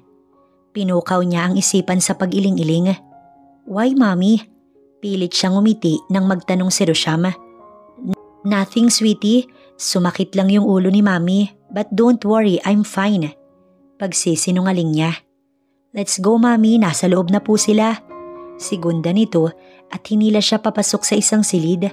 Nang makapasok ay tumambad ang isang set. Ganito pala ang lugar kung saan nagdadaos ng isang photoshots. Sir, pwede na pong magsimula. Bata na lang po yung hinihintay namin, sir. Siguro, yun ang head ng isang team ng mga tao ron. Nasa 15 siguro. May dalawa sa harap ng computer. May nag-aayos ng setup. May nasa camera. May mga nagmi-makeup at may mga assistant. Tuwang-tuwa si Roshane habang binibihisan at mini-makeupan. Ang dalawa pa niyang anak ay nasa unahan. Parang mga direktor. Mabait naman ang mga ito kaya wala siyang problema. About what happened a while ago. Natigilan siya nang may humawak sa balikat niya mula sa likod at bumulong. Si Dark iyon dahil amoy na amoy niya ang pabango nito. Hindi ako hihingi ng sorry for what I've did. I think I want to try it again and again. Nagsitayuan yata lahat ng balahibo niya sa buong katawan, pati sa batok niya nang maramdaman ang hininga nito. Bakit ba kasi kailangang magsalita pa? Hindi ba pwedeng in some other time? Hindi rito. Natuod tuloy siya. At tungkol din sa tanong ko last day, hindi pa rin siya umiimik. Sino ang ama ng triplets? Napatingin siya sa unahan nang marinig ang boses ng direktor. Okay, sige, careful baby, malapit na. Okay, good. Nang makapwesto si Roshane sa tore, ay sumenyas na ang direktor. Okay, let's start. Let's go. Muling sigaw ng direktor. Imbis na ituloy ang sinasabi ni Dark, ay natigil iyon nang magsimula ang eksena at itinuon nila ang tingin kay Roshane na naroon sa unahan. Nagsimula na itong kumanta, pero bigla na lamang itong natigil nang sumigaw si Roshane. Mami! At biglang tumalon sa kinatatayuan nito. Tinakbo ni Dark at pinilit pang saluhin ng binata ang anak niya. Ngunit napatid naman ito sa mga nakakalat na mga saksakan. Roshane! Nanginginig ang buong katawan niya. Nauna si Dark at ito ang bumuhat sa bata. Roshane, do you hear me, Roshane? Nawalan ito ng malay. Nagkagulo na ang lahat ng staff at panay sigaw din ang nagdedirek. Ilang saglit lang at mabilis na itinakbo ni Dark si Roshane palabas. Sumunod siya at tumaagos na ang mga luha niya. Hawak ang dalawa pang kambal. Si Roshana ay panay din ng iyak. Si Rosham ay tahimik lang, ngunit umiiyak din. May mga dugo. Hindi niya alam kung saan galing, pero nagkalat iyon sa pasilyo kung saan dumaan si Dark. Takot na takot siya habang patungo sa sasakyan. Nauna na si Dark at sa kotse nito isinakay si Roshane. Diyos ko, ang bunso ko. Bulong pa niya bago pinaharurot ang sasakyan para makasunod agad sa hospital. Blood transfusion? Yes, ma'am. Dahil sa pagbagsak ng patient, nagkaroon siya ng malaking sugat sa likod. Sa dami ng dugong nawala sa anak niyo, kailangan na siyang masalinan ng dugo. As soon as possible, we need a donor. Napahagulgulo si Jasmine. Kayo po ma'am, pwede po kayong mag-donate. Hindi pwede. Type B po ako, type A naman ang anak ko. Pinasundo niya kay Dinah si Rosham at si Roshana upang hindi na nila makita ang kapatid na nahihirapan. Si Dark ay pumunta sa CR para hugasan ng kamay dahil sa dugong nagkalat sa buong kamay at damit nito. Naipasok na sa ER ang anak niya, ngunit agad ring lumabas ang doktor. We need it right away, ma'am. Baka ang ama ng bata, relatives or even friend. Wala kasing available na type A sa blood bank dahil nagkaubusan. Nag-request ang hospital sa ibang facility. Ngunit naubos rin daw last night. Ang masosuhestyon ko ay ang ama ng bata. Ano ang blood type ng bata, Doc? Tinignan siya ng doktor. Type A. Animoy nakakita ito ng multo nang marinig ang sagot ng doktor. Tinignan siya ni Dark. Ako, Doc. Type A ako. Nauutal pa nitong sagot. Sa kanya ito nakatingin kahit doktor ang kausap. Pero nang makita ang malaking tattoo nito sa braso, muling nagsalita ang doktor. Sir, hindi rin po pwede. And why? Lumakas ang tinig ng lalaki. Hindi po pwede ang may tato. Please, Doc, anak ko yun. Anak ko ang nasa ER, Doc. Bakit kailangang may ganyang patakaran? Ako, Doc. Ako ang magdodonate. Napalingon siya maging si Dark, ang Daddy Franz ni Jasmine iyon. Parang bigla siyang nabuhayan nang makita ang daddy at mami niya na nasa likuran niya. Umiiyak ang mami niya. Hindi niya alam kung bakit narito ang mga ito, pero hindi na importante yun. Okay, follow me, sir. Nilingon pa siya ng daddy niya. Sumunod rin ang mom niya upang ito ay samahan. Bigla siyang nanghina. Kamuntik na siyang nabuwal kung hindi dahil sa mga braso ni Dark na kumapit sa kanya. Ako ba ang ama ng triplets? Alam niyang itatanong nito yun. Hindi siya sumagot. Naupo na lang at nagpunas ng mga luha. Tell me, Jasmine, ako ba? Ngunit muli itong nagtanong. So it means na ako nga. Why didn't you tell me? Please, Dark, pwede bang wag dito? Please, wag mo na ngayon. Nanginginig pa rin siya sa sobrang takot. Just tell it to me, Jasmine. Bakit hindi mo sinabi sa akin na may nabuo pala ng gabing yun? Medyo lumakas ang tinig ng lalaki. Please say something. Segunda nito. Pinipilit niyang kumalma kahit sandali lang. Hindi ba ito nakakaintindi? Bakit? Ano ba tayo, Dark? Ano ba kita? Paano ko sasabihin sa'yo kung hindi kita kilala? Paano ko sasabihin kung kahapon ko lang ding nalaman? Paano ko sasabihin kung wala namang tayo? Hingal siya bigla dahil sa inis dito. Ikaw ba? Kilala mo ba ako? Ikaw ba? Ginusto mo ba yun? Ikaw ba? Nakita mo na ba ako? Kilala mo na ba ako? Sunod-sunod na tanong niya. Tinitigan siya nito. Of course, I know you. I know you for so long, Jasmine. Hindi ko lang masabi sa'yo, and that night, I really like it to be with you. To be on top on you. To make love with you. To kiss you. Ano ba? Bakit ba ang hali ng bunganga mo? Naibulong niya matapos takpan ng bibig nito. May mga napapatingin na kasi sa kanila dahil sa bibig nitong walang preno. Matagal nang may gusto si Dark sa babae. Yun nga lamang ikakasal na ito. Noong gabing sa hotel, hindi niya alam kung sino ang babaeng makakatabi. It's just a dare na binigyan lang niya ng katuparan para hindi siya makapagbayad ng inumin nila ng mga kaibigan. Siguro dahil sa barkada rin ng kanyang kaibigan na naroon lang sa kabilang silid kung saan ang bridal shower at dahil wala nang makuhang ibang lalaki, kaya siya ang napag-interesan.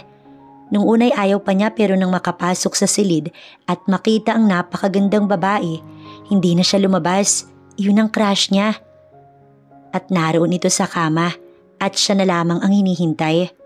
God, biglang tumayo ang natutulog niyang armas nang gumilid ito at lumuwa ang mapuputi nitong hita.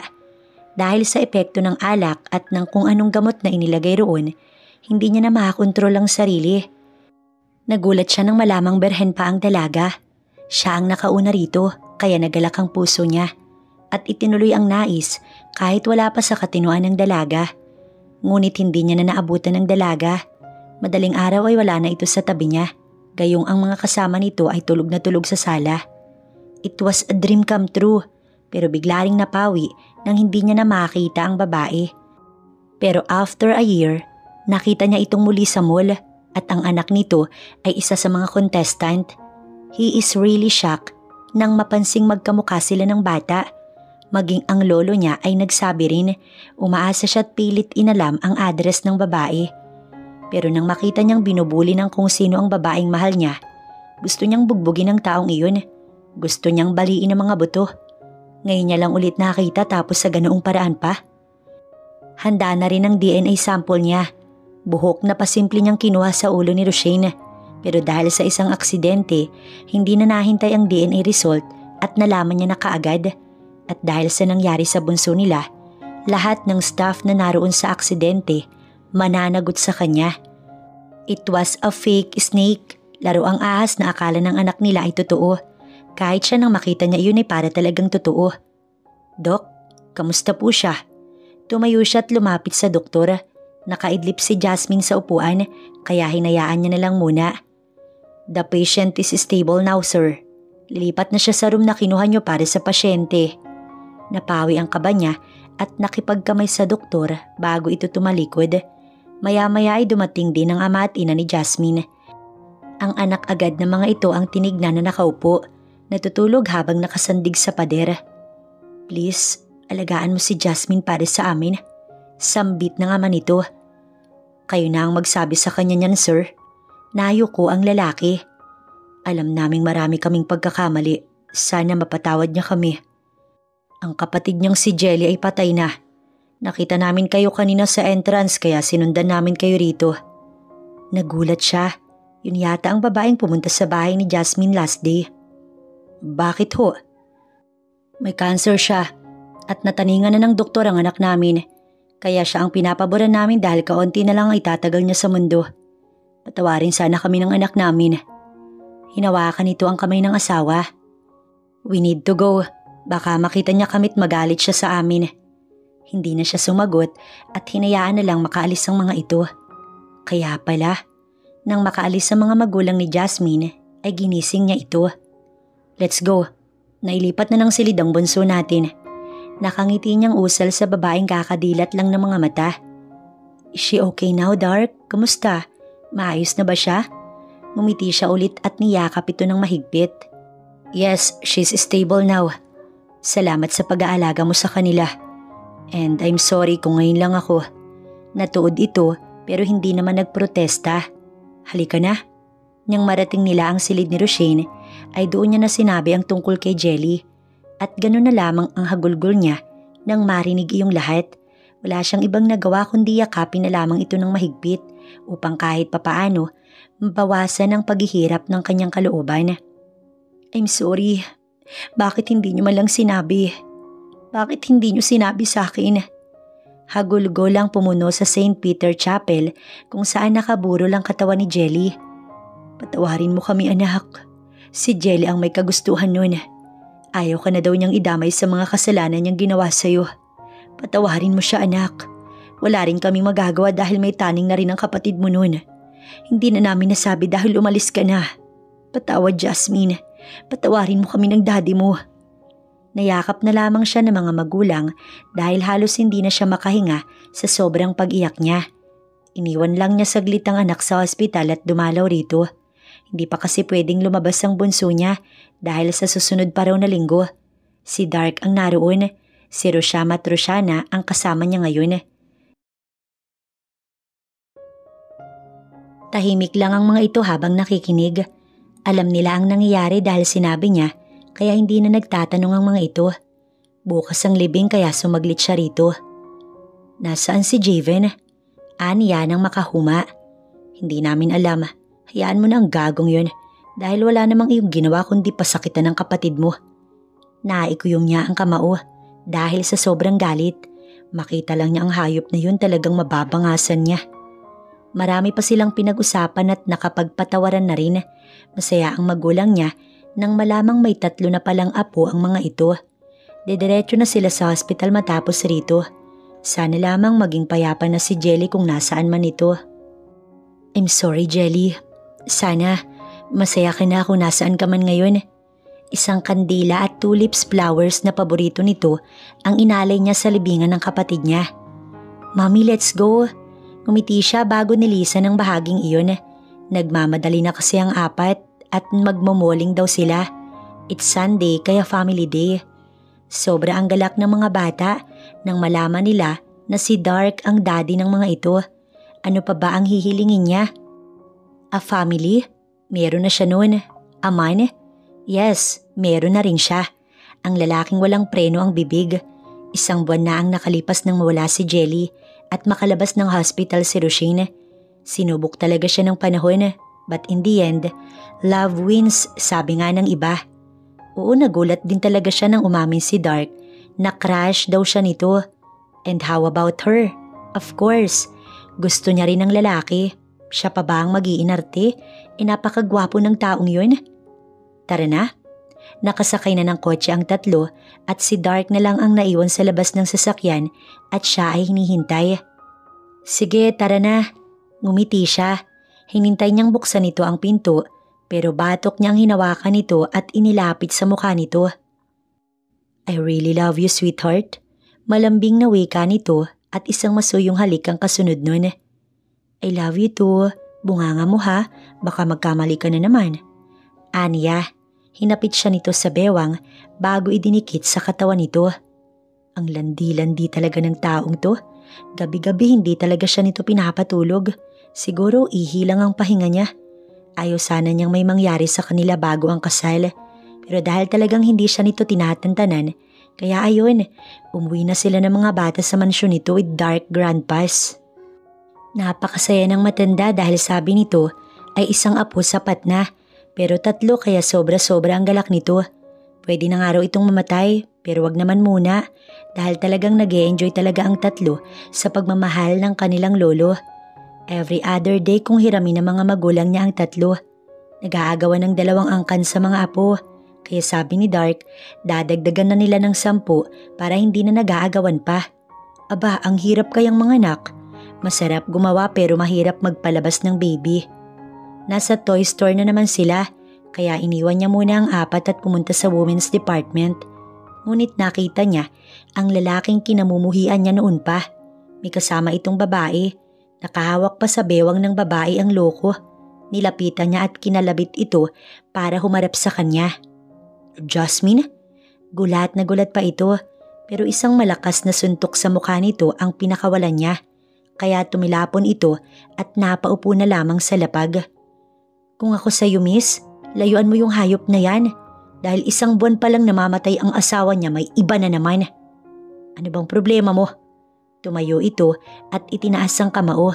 Nang isang malaking kamay ang humawak sa braso nito at pinihit iyon paikot. Subukan mo nang sumunod ka ng maaga sa asawa mo. Anito bago siya hinawakan sa kamay at tumalis na. Naririnig pa niya ang paghiyaw nito sa sakit kaya natawa na lang siya. Huwag mo nang ulitin yun. Makakapatay ako kapag nasaktan ka. Always remember that. Napangisi ito. Lumingkis siya sa braso nito at sabay na silang naglakad. Next year pa sila ikakasal dahil kamamatay lang ng kapatid niya. Malas daw kasi yun, sabi ng matatanda. Mommy, we're hungry. Natawa na lamang sila dahil sa nakabusangot ng mga anak na naghihintay sa unahan. Tara na, mag-lunch na tayo. Ang mahuli pangit. Sigaw niya kaya takbuhan na ang lahat maliban kay Dark. Si Daddy na ngayon ang pangit, sabi ni Rosham. Ngayon lang itong umiti na talagang hindi pilit. Ganun ba yun? Napakamot ng ulo si Dark dahil wala itong alam sa ganung laro. Di ba masaya ang buhay kung walang inggit na nangingibabaw? Walang pamilyang nagsisiraan, walang nagsasapawan, at tanging pagmamahal lamang ang pinaiiral.